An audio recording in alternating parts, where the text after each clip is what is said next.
नमस्कार साथीहरू, आज हामी तपाईहरुलाई लिएर आएका छौं समुद्रको काखमा बसेको एउटा सानो स्थान ब्लू गर्तो। जुरिक गाउँ नजिक माल्टाको दक्षिणी छेउमा लुकेको यो सुन्दर गुफा प्रकृतिले सायदै कतै यसले प्रेमले रंगिएको दृश्य बनाएको होला। यहाँ न केवल पानी नीलो छ, तर यसभित्र लुकेको शान्ति, चमक र सौन्दर्यले मानव आत्मासँग नै संवाद गर्छ।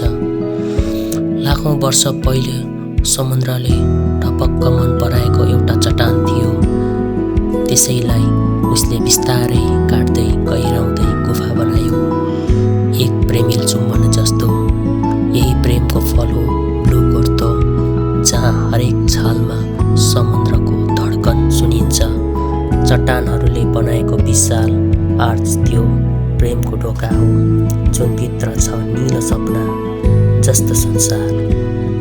बिहानको घामले समुद्रको शब्द चुम्दा पानी नीलोबाट हरियो हुँदै सुनौलोमा परिणत हुन्छ।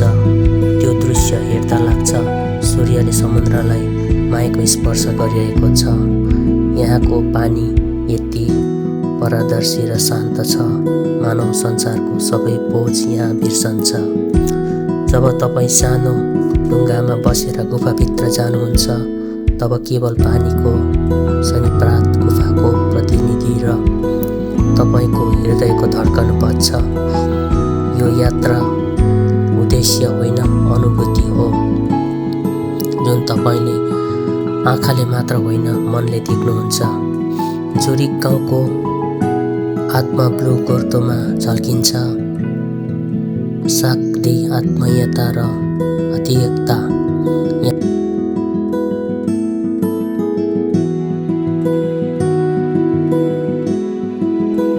लाई लिएर जानेछौँ एउटा यस्तो ठाउँ जहाँ आकाश र धरती एकै जग्गा देखिएको जस्तो लाग्छ। त्यो हो ब्लू गर्तो। संसारका केही यात्रा यस्ता हुन्छन् जहाँ बाटोले गन्तव्यभन्दा बढी कुरा गर्छ। आज हामी जुन ठाउँतर्फ जाँदैछौँ त्यो केवल माल्टाको ब्लू गर्तो होइन, त्यो हाम्रो सम्झनाको क्यानभ्यास हो, जहाँ प्रेम चरित्र हुन्छ। हामी सुरु गरिरहेका छौँ एक साँघुरो तर चाखलाग्दो बाटोबाट। जुरिकको छेउमा खुल्ला भेग, दयातिर पुराना ढुङ्गे पर्खाल, अनि हामी दुई सँगै। तिमीलाई थाहा थियो यहाँ हरेक घरको पर्खालमा 100 वर्षको इतिहास छ, र आज त्यो इतिहासमा हामी हाम्रो छोटो प्रेम कथा थोप्दैछौँ। थोरै हिँडिसकेपछि चट्टानी भित्ताहरू देखा पर्छन्, सफा खडा पुराना लाइमस्टोनहरू। यी भित्ताहरूले जति वर्षको समय चुपचाप सहन सके, त्यति नै हामीले प्रेममा धैर्यता सिक्यौँ।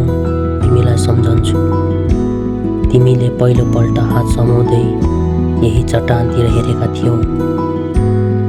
यी चट्टानहरू तिमी जस्तै छन्, बाहिरबाट बलियो, भित्रबाट शान्त, र तिमी जस्तै कहिलेकाहीँ अड्किन्छौ, तर सधैँ भरोसा योग्य। हरेक चट्टानको बनावट त्यसको काँधो झैँ हुन्छ, जहाँ हामी थाकेका बेला टेकेका थियौँ। जब हामी झर्दैछौँ विवेक बाबुको मुटुतर्फ, यो बाटो सानो छ, कहिलेकाहीँ अप्ठ्यारो पनि, तर त्यही बाटोमा हामीले सबैभन्दा धेरै हाँसो बाँडेका थियौँ। तिमीलाई सम्झन्छु, त्यो चट्टान चिप्लिएको ठाउँमा म लडेँ अनि तिमी हाँसी हाँसी रुने भएछौ। तिमी त लड्न पनि सुट लाग्छौ हेर। अहो, यो लाइट त मलाई भन्दा पनि ब्लू गर्तोले मन पराउँछ होला। चढ्दै गर्दा पाइलाहरू अलिक बिस्तारै हुन्छन्, तर हरेक पाइला प्रेमको सुनिश्चितता हो। अचानक चट्टानी कठोरता बीच एउटा सानो स्वर्ग फाटिन्छ। हरियो कोमल जस्तै हाम्रो प्रेमको फुर्सद। संसार यति बेला तिमी र म बीच सीमित थियो, न त फोनको आवाज न त घडीको स्टार। यति जिन्दगीको हरेक दिन यही घाँसमा बिताउन पाइयो भने तिमी हुनु अनि प्रकृति मलाई केही चाहिँदैन। त्यही घाँसमा हामी बसेका थियौँ र त्यो मौनता प्रेमको सबैभन्दा ठुलो विवाद थियो। बिना शब्द केवल अनुभूति। र अन्त्य हामी आइपुग्यौँ ब्लू गर्दो त्यो निलो, साँच्चीकै निलो आकाश, निलो पानी। कुनै पेन्टिङ होइन, कुनै पिक्चर होइन, यो प्रकृतिले दिएको प्रेमको रूप हो। हरेक छाल, हरेक चमक त्यो आँखा जस्तै लाग्दथ्यो जुन तिमीले मलाई हेर्दा चम्किन्छ। हेर न पानी कति निलो छ, तिमी बिना यो पानी खाली। ब्लू गर्दो केवल समुद्र छैन, त्यहाँ एउटा शून्यता छ जुन केवल प्रेमले भरिन्छ। तिमीसँगै हुँदा त्यो पानी अझ गहिरो लाग्थ्यो, जस्तै हाम्रो सम्बन्ध। त्यस पानीमा हामीले हात डुबायौँ अनि भविष्य कसम खायौँ, जहाँ यो निलो रहन्छ त्यहाँ हाम्रो माया रहन्छ। आजको यात्रा सकिएको छैन, केवल थाकिएको छ।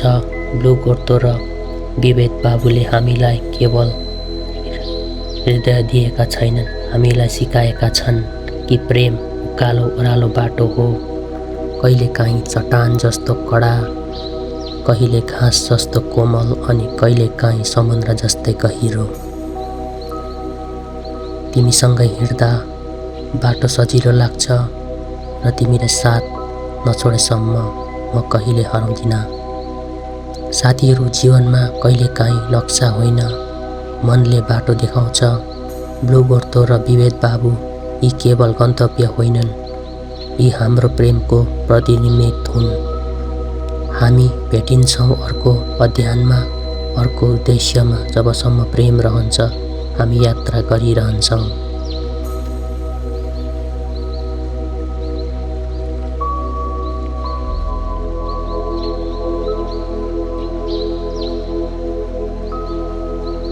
यी दुई तर्फको अग्लो चट्टान बीचको तलतिर झर्ने बाटो प्रकृतिले आफैले कोरेको भिसेको जस्तो।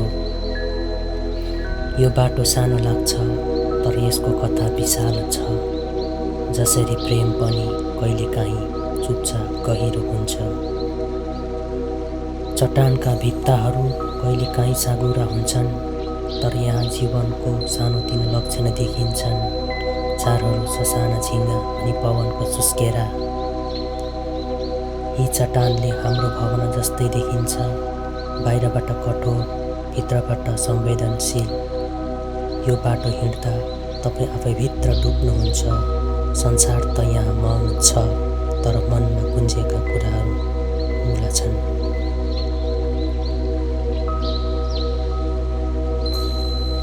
बीचमा जब बाटो खुल्ला हुन्छ, त्यहाँ ससाना घाँसहरूले तपाईँलाई स्वागत गर्छन्, मानव तपाईँसँग सास फेर्ने ठाउँ दिन खोजिरहेका छन्।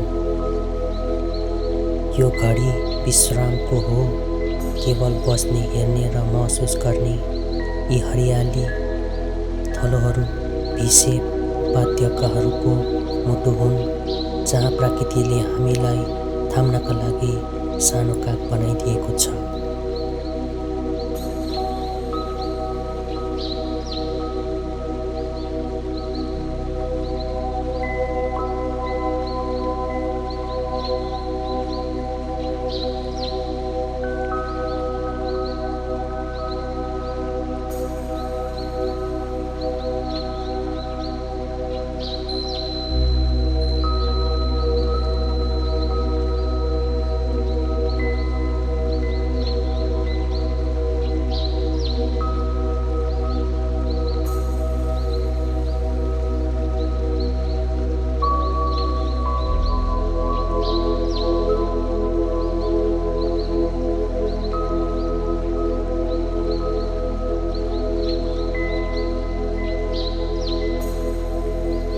साथीहरू, धेरै समयको हिँडाइपछि हाम्रो गन्तव्यतर्फ आइपुगेका छौँ। समुद्रको नीलो पानी, जहाँको पानी यति सफा छ कि माथिबाट हेर्दा तलको भुइँ देखिन्छ। के कारणले यो ठाउँ विशेष बनाउँछ भने शान्त वातावरण, धेरै मानिसहरू नआउने भएको शान्त र एकान्त महसुस हुन्छ र यो ठाउँ भी-सेप आकारमा खुलेको समुद्रले स्वर्गको झल्को दिन्छ र तल झर्नु भएको एक साहसिक ट्रेक भन्न पनि सकिन्छ। तर अन्त्यमा पाउने उद्देश्यले सबै थकान भुलाइदिन्छ। चराचुरुङ्गीहरू, झारपात र मौसमी हरियालीले भरिपूर्ण।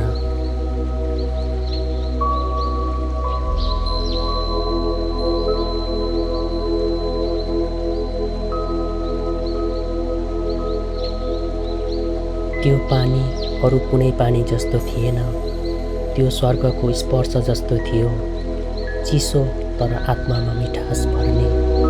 शरीर त भिज्यो तर मन भने हलुका बादल जस्तै तैरन थाल्यो। म त्यो नीलो पानीभित्र डुबुल्की मार्दै थिएँ। कहिले सिधा हेर्थेँ, कहिले सूर्यको किरणहरू पानीभित्र पसेर सुनौलो छाया बनाउँथे, कहिले आँखाहरू बन्द गरेर संसारलाई भुल्थेँ। कुनै डर थिएन, कुनै आवाज थिएन, मात्र म, पानी र आकाश बीचको गहिरो सम्बन्ध।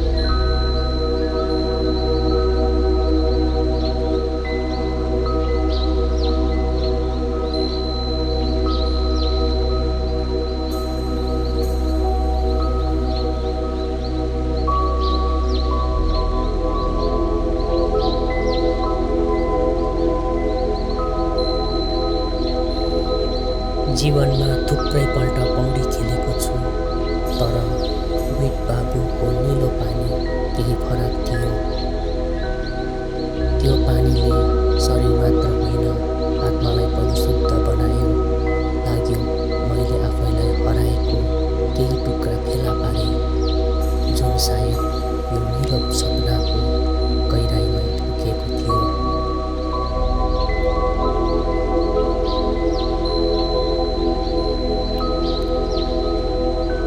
मैले आफैलाई पछाडि फेकेँ र पानीको सहमतिमा तौडिएँ। आकाश हेर्दै, बादलको गति हेर्दै म आत्मालाई मुक्त गर्दै थिएँ। शरीर हलुका थियो, तौडिनु सजिलो, मनमा कुनै बोझ थिएन। अनि म तल डुबेँ गहिराइमा, जहाँ शान्ति यस्तो थियो, जहाँ संसारका सबै आवाजहरू हराइसकेका थिए। केही माछाहरूको समूहसँगै बगिरहन्थे। उनीहरू मलाई हेरिरहेका थिएनन्, उनीहरूले मलाई आफ्नै बनाइसकेका थिए। पानीको भित्रबाट जब म माथि फर्किएँ, सूर्यको किरणहरू सहमार्फत पानीभित्र पसिसकेका देखिए। सुनौलो पर्दा जस्तो जसरी सपनाले यथार्थ छोप्छ।